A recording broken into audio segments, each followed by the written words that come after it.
This is lesson 1.2, using small intervals to find the instantaneous rate of change. By the end of this, you should be able to demonstrate a better understanding of rate of change and be able to use both the table and small intervals to estimate the ROC values. We've been practicing using 2 points and the line between those points, the secant, to approximate the slope of the tangent at one point on the graph. Some relations have methods to find the equation of a tangent line without using a secant to approximate that tangent, and that's what we're going to look at today. We're going to look at that by doing a series of examples. In example number 1, you're being asked to determine the equation of the tangent line to the parabola y equals x, 6 minus x, where the slope of that tangent line is 2. We know that a tangent only touches a curve at one point, right at that tangent point. We also know that at that point of tangency will be the point of intersection between the curve and the line. So if I were to draw my parabola and I were to put a point here and draw my tangent, there is my point of tangency, right where the line touches the curve. We also know that at that point of intersection, there is only one solution for the two equations. They will be equal to each other. So when we're setting this up, we need to think of what we already know about some of the parts of this curve and this straight line.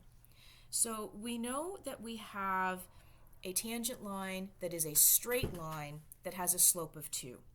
Anytime I want to represent a straight line with an equation, I use the equation y equals mx plus b. And that's what this question is asking us, is to determine this equation in the form y equals mx plus b. I know my slope is 2, so I can fill that in, but I don't know the b value. That's what I need to find. For my parabola, I'm given an equation, and I'm given the equation y equals x, 6 minus x, and I'm just going to expand that out to negative x squared plus 6x. And then because I know that my point of intersection is where those two lines are equal to each other, and I have one unknown value that I need to find, if I set these two equations equal to each other, I'll be able to solve for my unknown variable, which is my b value, which will be the point 0b, where the tangent crosses the y-axis. So I have negative x squared plus 6x equals 2x plus b. I'm going to rearrange that to put it into standard form, get rid of that negative. X squared minus 4x plus b equals 0. So now at this point, I need to solve for b. We are going to use the quadratic formula, but we're only going to use the discriminant portion of the quadratic formula to help us solve for that. And just as a reminder, so we're going to use the quadratic formula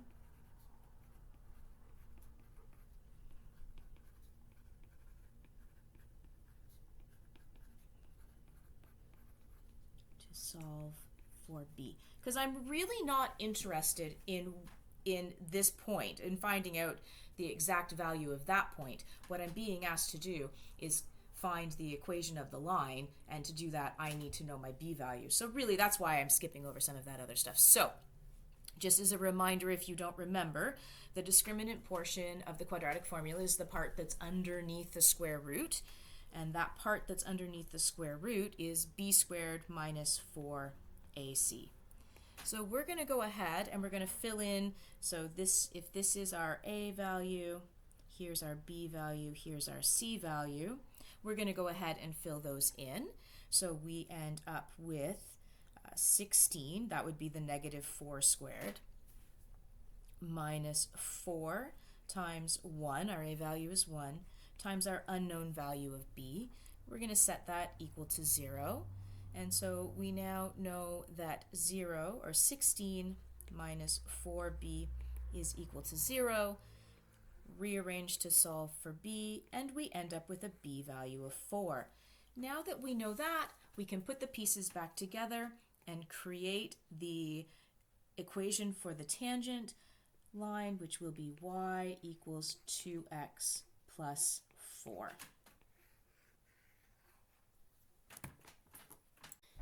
Now we're going to look at an example that's going to use a table and small intervals to estimate the instantaneous rate of change. In this question, we're being asked to determine the slope of the tangent line to the cubic represented by y equals x cubed at the point 1, 1 using a table and very small intervals. So what this is telling me is that if we were to draw this cubic function, the tangent is going to touch at point 1, 1. We're not going to draw it this time though. We're going to use the table of values. So the very first thing that we need to do is fill in a few values on this table of values, knowing that our equation is y equals x cubed. So when x is 2, y is equal to 2 cubed, which gives us a value of 8. When x is 1.5, y is a value of 1.5 cubed. When x is a value of 1.1, y is a value of 1.1 cubed, which is 1.331. And you'll notice that these values are getting closer and closer and closer to 1. That's what we really want, is the smallest interval possible to the value of 1, because that's going to get us closest to our estimate of our instantaneous rate of change. So for our final point that we're going to look at 1.01, and when x equals 1.01, y equals 1.01 cubed, which is 1.030301. We're getting very, very close to 1 here. So now let's think about what's happening with our slopes at each one of these, between each one of these points from 1 to our point, because really that's what we're being asked to find, is the slope of that tangent line. So remember, I can calculate the slope of any line from a table of values using the slope formula y2 minus y1 over x2 minus x1. So if we plug some values in here, if I'm going from 2, 8 to 1, 1, I have 8 minus 1 over 2 minus 1, which gives me 7 over 1, which gives me a slope of 7. Looking at my second value of 1.5, second point of 1.5 to 3.375, I get 3.375 minus 1 over 1.5 minus 1 gives me 2.275 over 0.5 equals 4.55. Sorry, 4.45. Doing that same thing for all of these values, I get 3.31 for my slope from the point 1.1, 1.331 to 1, 1. And finally, for my last one, I am going to show you this one. So my slope for this last one at 1.030301 minus 1. Now we are very close to 1. 1.01 minus 1 gives me a slope value of 3.0301. This is very close to 3, 0.0301. This is very close to 3. So we can be fairly confident, I think, that our slope is going to be 3. So we're going to use this interval as our interval to calculate the slope. So using the smallest interval, using the smallest following interval, estimate the slope of the tangent. So remember, when we do that, we set our instantaneous rate of change when x equals 1, and we're going to use that small approximation. So we're going to look at the average rate of change from 1 to 1.01. So using our equations, 1.01 cubed minus 1 cubed, those are my y values, all over 1.01 minus 1, those are my x values, gives us 3.0301. So we can say that our instantaneous rate of change when x equals 1 is equal to 3. I just want to pop back up here to this one for right now. and fill in this information, 0, 3, 0, 1. Whoops, not that, hold on. So our y value for that is 1.030301, and that gives us the slope of 3.0301. I wanted to just point out that this interval from these intervals, they're way too big, which is why we really want to use the smallest interval to get as close as we possibly can. And you can see that there is quite a difference from using 2 instead of 1 with a slope of 7 down to our actual slope of 3. Let's look at another example. This example is asking us to estimate the instantaneous rate of change to a curve that's represented by y equals 2 to the power of x at the point where x equals 2 by creating a table with small intervals. We're going to skip that part for this one. We're not going to do the table. We're actually going to just go ahead and use our small interval. So for this one, we're going to use just the small interval. So if I want to use this small interval where x equals 2, I want to have a value that's as close as I can get coming and approaching 2 from one direction, which would be 1.99. And then I want to use a value that's just the other side of 2. I'm going to use 2.01. So I'm going to calculate or estimate the instantaneous rate of change when x equals 2 by using my average rate of change for a very small interval that's centered right around 2 by using 1.99 and 2.01. And what I want to do with this now is I'm going to substitute these values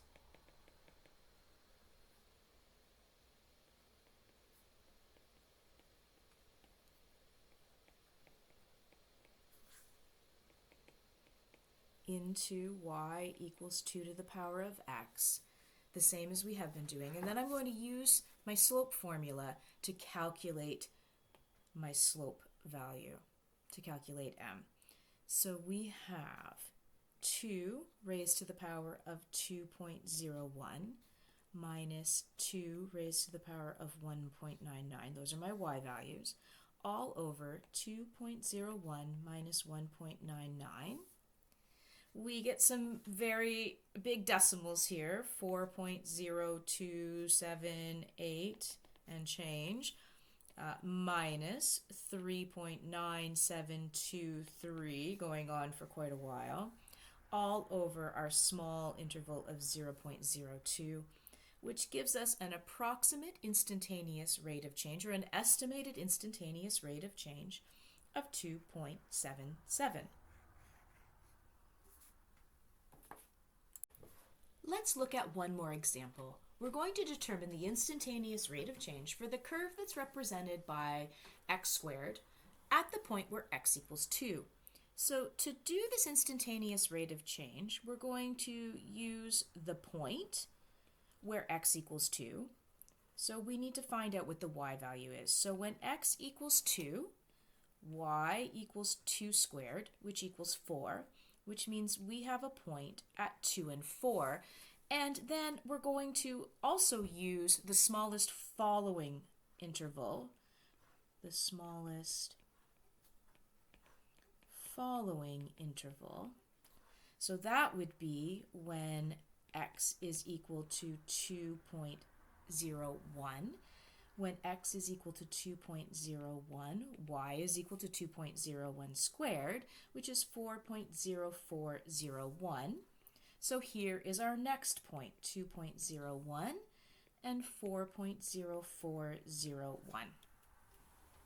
So now I can use that information to determine the instantaneous rate of change. So the instantaneous rate of change when x equals 2 is going to be equal to my y2 value, 4.0401, minus my y1 value, all over my x2 value minus my x1 value, which gives me an instantaneous rate of change of 4.01, which is approximately equal to 4. It's close enough. What I'd like to show you, though, is what if we used a larger interval for this particular one? What would happen? So let's say we do have our table of values, and here's my x and here's my y, and I know that at 2 my y value is 4. If we back it up and we go the interval before that, the full interval before, where x is equal to 1, then y would be equal to also 1, because 1 squared is y, and let's go 1 after.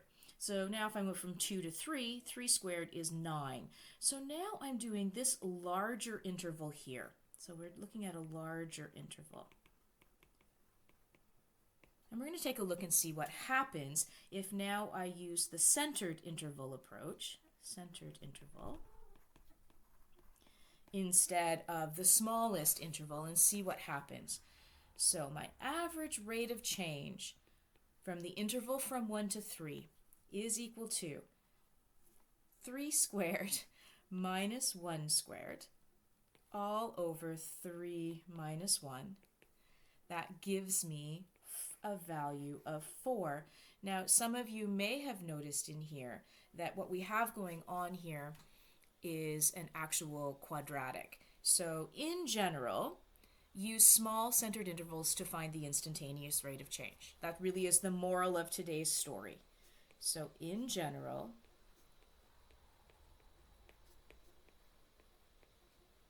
use small centered intervals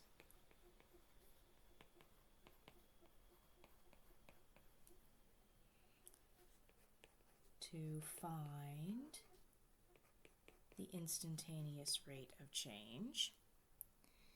But for quadratics, which is what this is,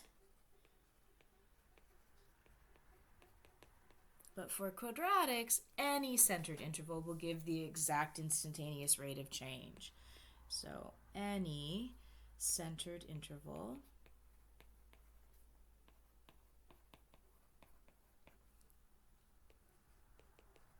gives the exact instantaneous rate of change. But that's only for quadratics, not for everything else. So what I would like you to do now is go ahead and tackle these homework questions. It's page 20, questions 1, 2, 10, and 11. There's also a Dragster Desmos activity that's posted to the VLE. If you haven't done it already, I did put it at the beginning of your day for this lesson. But if you haven't done it already, go on back and do it, and we will meet again at the next lesson.